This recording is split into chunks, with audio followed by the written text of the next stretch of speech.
اعوذ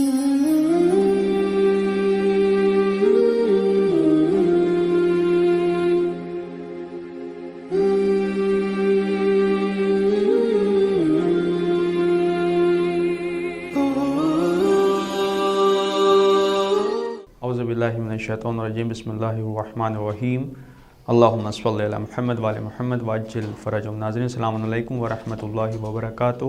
میں آپ کا میزبان سید رضوان الدین نقوی آج ایک اہم پروگرام لے کر حاضر خدمت ہوں۔ جیسے کہ آپ کو معلوم ہے کہ یہ سیریز چل رہی ہے جس میں اصلاح نفس پر گفتگو ہو رہی ہے۔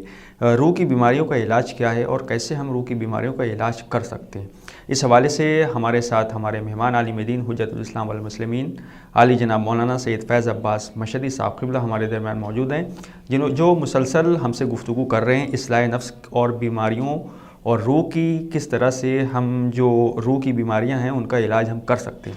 اس حوالے سے ابھی کچھ پروگرام آپ نے ملاحظہ بھی فرمائے۔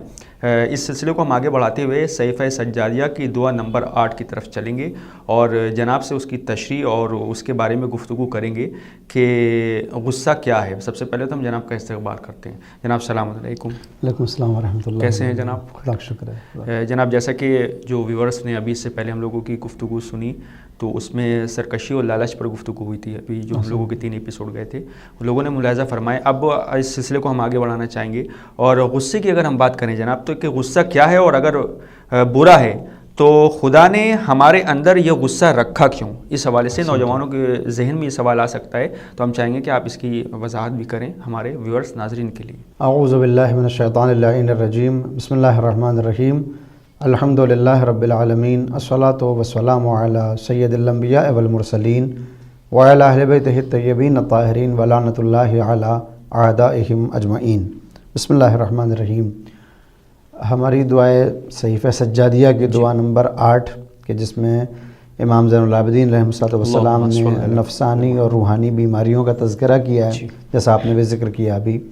پہلی بیماری جہاں اس کا تذکرہ ہے کہ امام فرماتے ہیں اللہم انی اعوذ بک من ہیجان الحرص، یعنی حرص کی طغیانی اور سرکشی سے پناہ مانگتے ہیں۔ کیا تھا حرص اور کیا ہے اس سے بچنے کے طریقے وہ پیش کیے گئے۔ اگلا جو لفظ ہے اور جو جملہ ہے امام کا اور جس بات سے پناہ چاہتے ہیں وہ ہے غضب۔ امام فرماتے ہیں کہ نہ صرف یہ کہ مجھے لالچ کی سرکشی سے محفوظ رکھا جائے بلکہ صورت الغضب، غضب کی طغیانی سے بھی میں محفوظ رہوں۔ اچھا، لہذا معلوم یہ ہوا کہ انسان کے وجود میں غضب ہے اور اس سے بچنے کی دعائیں بھی ہیں اور طریقے بھی بتائے گئے ہیں دین اور اسلام میں۔ آپ کا سوال کہ غصہ اور غضب کیا ہے اور اگر یہ قبیح ہے تو پھر ہمارے وجود میں کیوں رکھا گیا؟ اس کا پہلا جواب یہ ہے کہ پروردگار نے ہماری فطرت کے اندر جتنی بھی چیزوں کو رکھا ہے وہ سب کی سب ممدوح ہیں۔ اچھا، لہٰذا امام علی مقام نے جب یہاں پر لالچ کا تذکرہ کیا تو صرف یہ نہیں کہا کہ مجھے لالچ سے محفوظ رکھ، بلکہ کیا فرمایا ہیجان الحرص، یعنی جب حرص طغیانی کرنے لگے، سرکشی کرنے لگے تو اس سے بچا، حد سے زیادہ بڑھ جائے۔ یعنی میں نے عرض کیا تھا کہ دنیا کے لیے اگر یہ حرص ہو تو پھر یہ قبیح ہو جاتا ہے، لیکن اگر یہی حرص اور طمع اللہ کے لیے ہو، آخرت کے لیے ہو تو یہ ممدوح ہے۔ اسی طرح سے معاملہ غضب کا بھی ہے۔ بذات خود غضب پروردگار نے ہمارے وجود میں رکھا ہے۔ غضب یعنی غصہ چونکہ ہمارے وجود کے اندر پنہا کیا ہے، لہٰذا یہ ذاتی طور پر قبیح نہیں ہوتا۔ اچھا، کون سا غصہ قبیح ہوتا ہے، کس سے نجات چاہیے، وہ میں آپ کے سامنے پیش کروں۔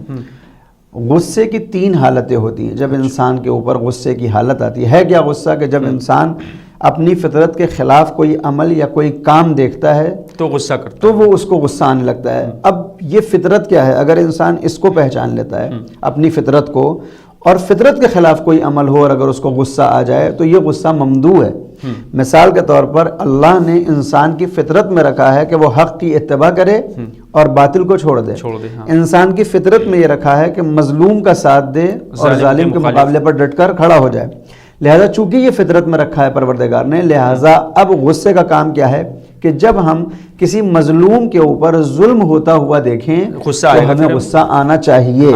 یہ غصہ ممدوح ہوگا کہ جب ہمیں غصہ آئے گا تو پھر ہم مظلوم کے دفاع کے لیے، اس کے حق کو بچانے کے لیے آسن ظالم کے خلاف آ کر کھڑے ہو جائیں گے۔ یہ بہتر ہے۔ لہذا 3 حالتیں ہو گئیں۔ ایک وہ غصہ اور وہ غضب کے جو پروردگار نے ہمارے وجود میں رکھا ہے۔ اگر اس کا مقصد بہتر ہو اور فطرت کو بچانے کے لیے ہو تو یہ ممدوح ہے۔ دلیل کے طور پر ہمارے سامنے مولا کائنات کی وہ حدیث ہے کہ پیغمبر اسلام کے جو جن کے لیے کہا جاتا ہے کہ انک لعلی خلق عظیم، خود پیغمبر فرماتے ہیں انما بعثت لاتم مکارم الاخلاق، میں اخلاق کو آخری پایہ تک پہنچانے کے لیے مبعوث ہوا۔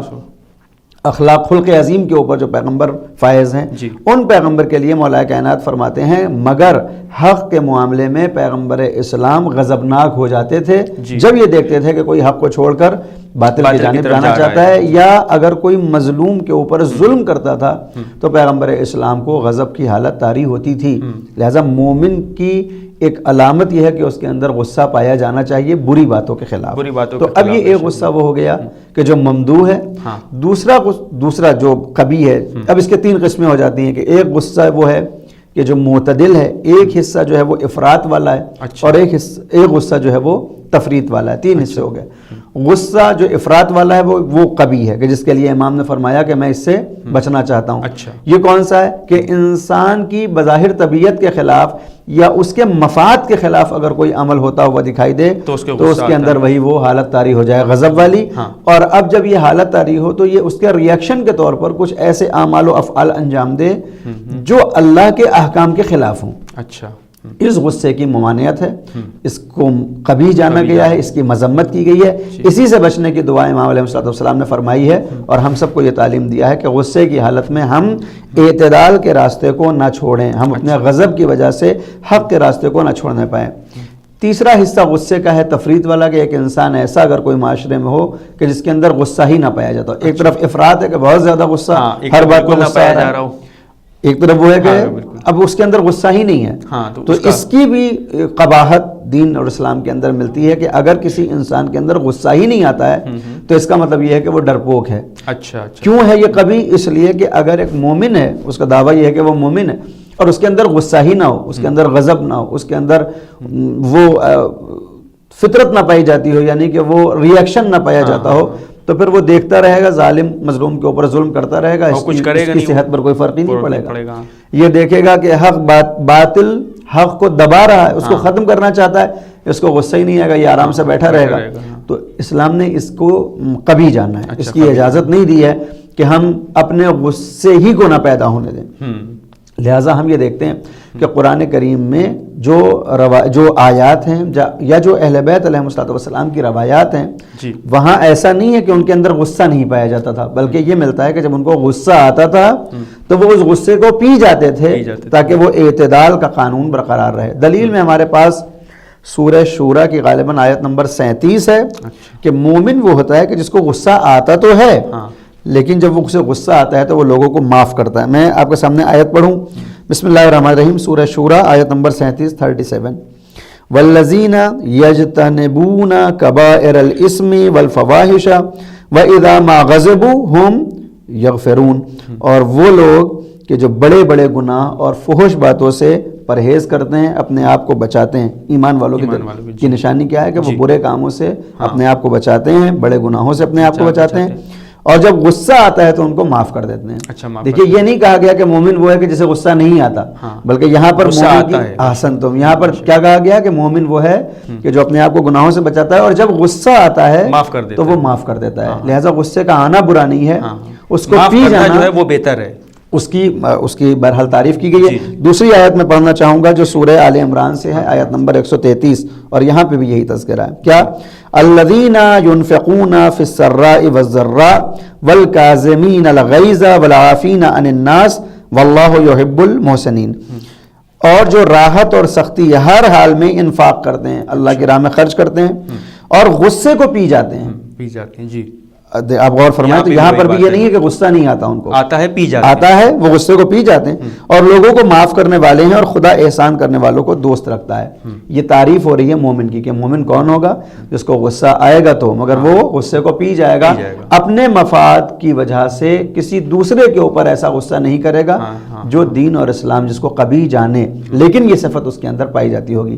میں ایک جملے میں اگر آپ کی بات کا جواب دوں کہ غصہ وہ شے ہے کہ جب ہماری فطرت کے خلاف کوئی عمل ہوتا ہوا دکھائی دے گا تو ریئیکشن کے طور پر ہماری صورت بدلے گی, ہماری طبیعت میں فرق آئے گا, ہمارے چہرے کی رنگت بدل جائے گی. لیکن جب ایسا ہو تو ہمارے سامنے 3 راستے ہوں گے. یا تو ہم اللہ اور رسول کو مد نظر رکھیں گے اور اپنے غصے کو پی جائیں گے, یہ ممدوح ہے, اس کی تعریف کی گئی ہے.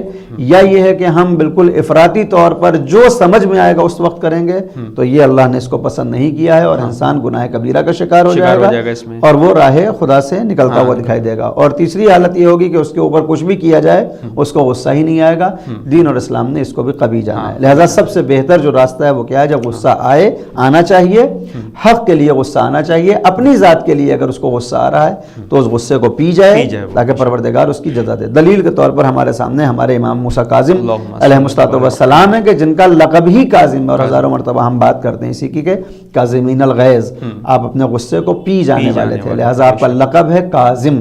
کسی بھی امام کا یہ لقب نہیں کہ ان کو غصہ نہیں آتا تھا, نہیں, بالکل. اگر غصہ نہیں آئے گا تو جنگوں کے میدان میں کیسے جا کر تلوار چلائیں گے؟ اگر غصہ نہیں آئے گا تو ظالم کے مقابلے پر کیسے آئیں گے تلوار لے کر؟ اگر غصہ نہیں آئے گا تو مظلوم کی حمایت کیسے کریں گے؟ لہٰذا غصہ آنا چاہیے مگر حق کی اتباع کے لیے ہو, باطل کی اتباع کے لیے نہ ہو, اپنے نفس کی خواہش کے لیے نہ ہو, بلکہ پروردگار کے لیے ہو, اس کی خوشنودی کے لیے. بہت بہت شکریہ ہم سے بات کرنے کے لیے, بہت بہت شکریہ.